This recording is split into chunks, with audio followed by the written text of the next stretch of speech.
What is going on, guys? This is All Gaming with my review of Bleach chapter 589, and this chapter, it was definitely good. We once again got a Bleach chapter with some actual substance, so I definitely enjoyed it. And so the chapter itself, it starts off where we have Ichigo, Orihime, Chad, and Kisuke. They are now in the basement of the 12th division, and we actually learned that they made this like imitation of the Kukaku's family cannon.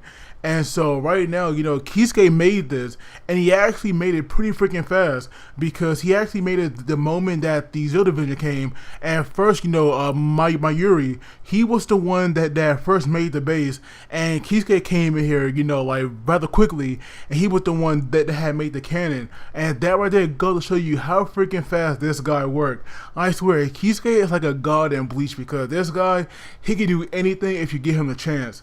And so right now, this cannon, it is not, as good as the real one because this right here is an imitation.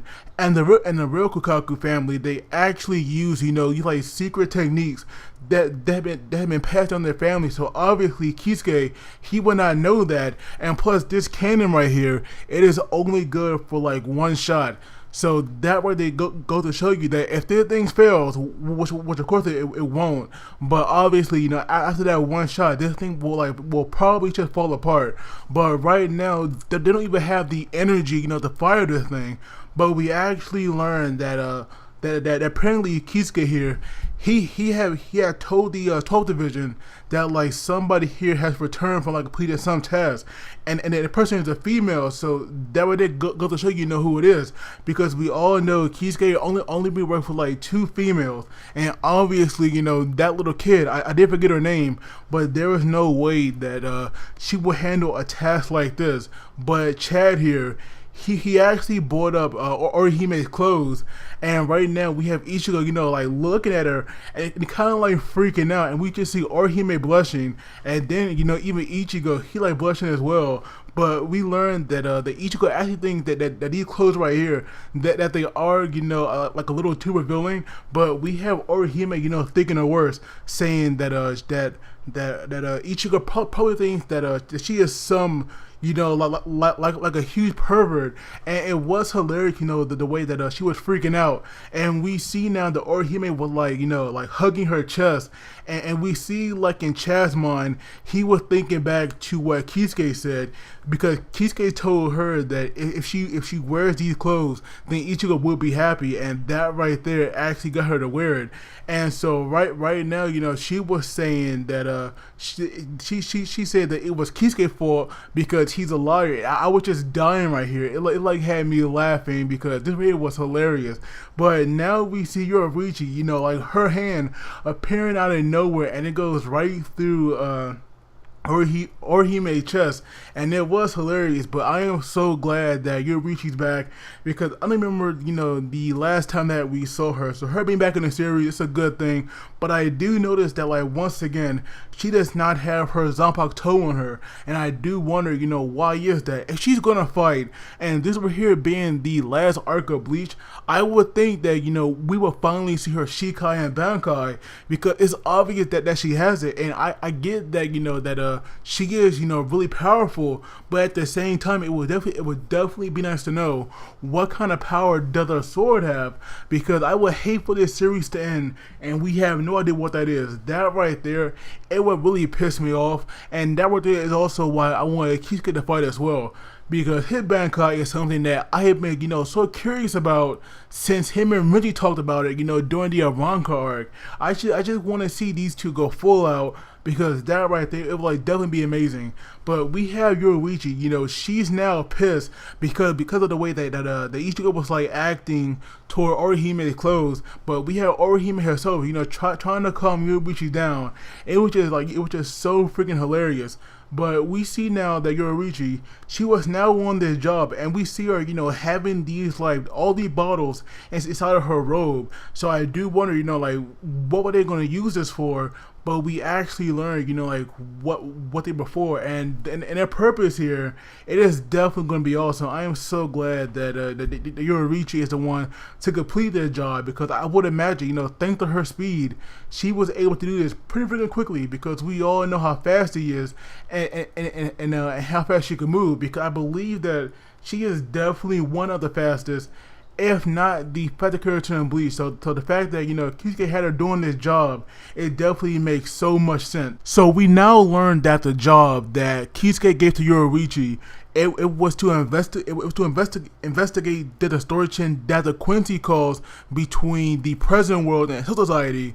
And so that right there, that distortion, it was used to cause confusion between society and divide their forces. And thanks to Yoruichi's intel, an enormous amount of energy is released at the moment a distortion is created, and at the moment it disappears. So now, thanks to all that energy, Yoruichi, she was actually able to gather energy, and now it can be used to fuel that cannon and fire them. So that right there was definitely convenient. But now we go back to Ikaku and Yumichika after taking on Bambita, and of course they're taking on the zombie as well.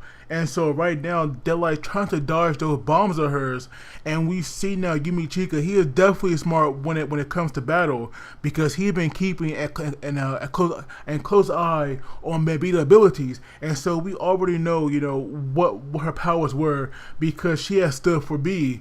And so right now, Yumichika notices that those things that she's firing, they aren't bombs, but it's whatever she touches, that right there becomes a bomb and explode.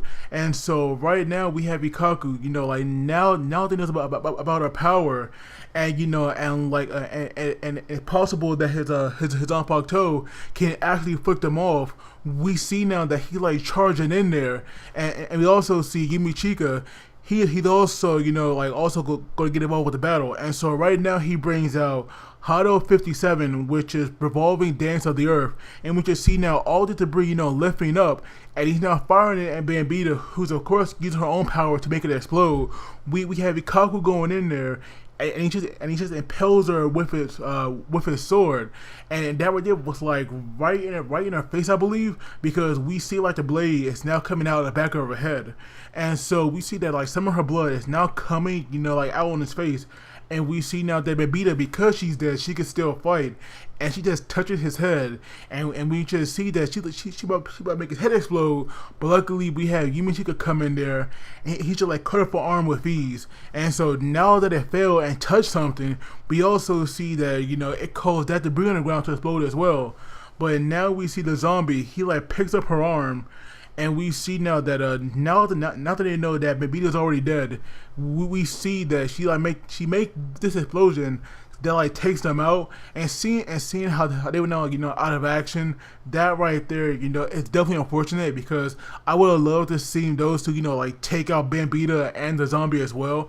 And so we also learned that there's a difference for a Shinigami to become a zombie rather than a Quincy, because a Quincy actually has to die to become one, but a Shinigami, once the blood touches them, that right there is just enough. And so now we see this guy still trying to claim that he's a girl, because he said that that expression that Bambita made when she became a zombie, it made her moist. But we all know that he's definitely a guy. So Yumichika said that that he meant to say that it gave him an erection. But now we see that this guy, he turned him into zombies, because we see that he bit his finger so that he'll bleed.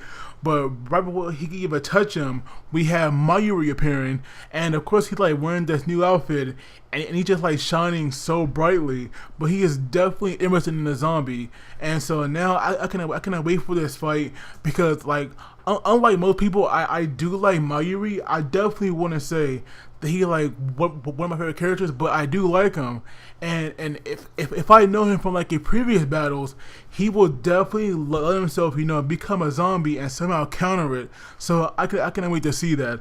But like I said, this chapter of Bleach, it was definitely good, because we got a chapter that has so much content, so I definitely love it. So personally, I want to give this a 9 out of 10, but of course I would love to hear your guys' thoughts on this. But as always, please do not forget to like the video and subscribe because it really helps me out. And you guys take it easy. I will see you all next time.